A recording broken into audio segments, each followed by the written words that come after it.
रायगड, महाराष्ट्रासह देश विदेशातील ताज्या बातम्या पाहण्यासाठी मॅक्स इंडिया लाईव्ह चॅनलला सबस्क्राईब करा आणि बेल आयकॉन दाबायला विसरू नका.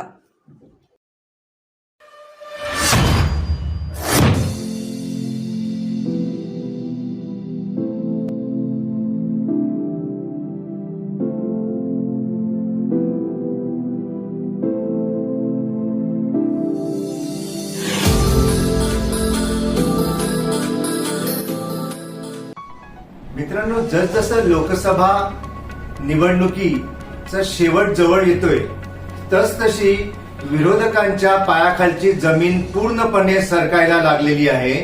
आता पहा, काल मुंबईमध्ये शिवाजी पार्क येथे आदरणीय पंतप्रधान नरेंद्र मोदीजी यांची प्रचंड सभा झाली.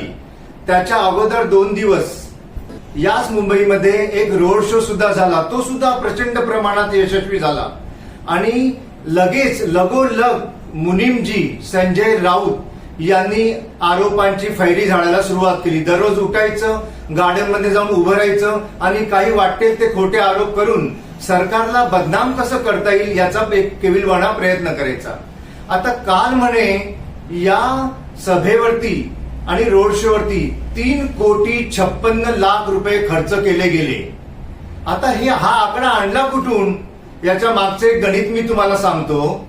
आपणास कदाचित ठाऊक नसेल, याच मुनीमजींना म्हणजे संजय राऊत यांना महिनाकाठी गार्डनमध्ये उठून बोलण्याकरता 29,66,666 रुपये महिना पगार दिला जातो आणि म्हणून ते सकाळीच उठून गार्डनमध्ये उभे राहत असतात.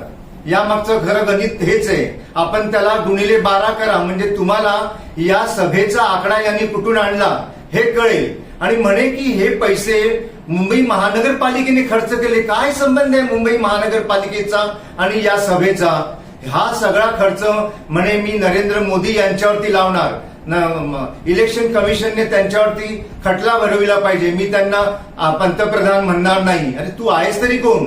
तू पंतप्रधान त्यांना म्हण किंवा नको म्हणू, तुझ्या बोलण्याने काही फरक पडत नाही.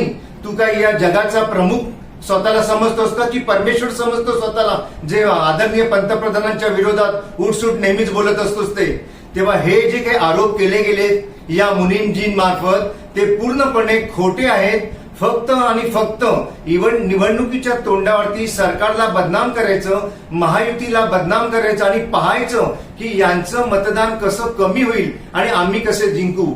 परंतु या देशाची, या महाराष्ट्राची, या मुंबईची जनता सुज्ञ आहे. तिला कळतंय की मतदान कोणाला केलं पाहिजे. विकासाचं काम गेल्या 10 वर्षात आणि या महाराष्ट्रामध्ये 2 वर्षात कोणी केलेलं आहे आणि हे विकास करणाऱ्यांच्या मागेच ठामपणे उभं राहायचंय हे जनतेला कळून चुकलेले आहे. आणि येणाऱ्या सोमवारी या मुंबईमधून प्रचंड मतदान महायुतीच्या उमेदवारांना होईल आणि ते सर्वच्या सर्व म्हणजे 6च्या 6 सीट आमच्या जिंकून येतील असा मला विश्वास वाटतो. आणि मी जनतेला सुद्धा आवाहन करतो की आपण कृपया योग्य उमेदवारांना, ज्यांनी या महाराष्ट्राच्या विकासाकरिता गेले 2 वर्ष अहोरात्र मेहनत घेतलेली आहे, अशा मुख्यमंत्र्यांच्या मागे ठामपणे उभे राहा असे मी मुंबईकरांना हात जोडून आवाहन करेन.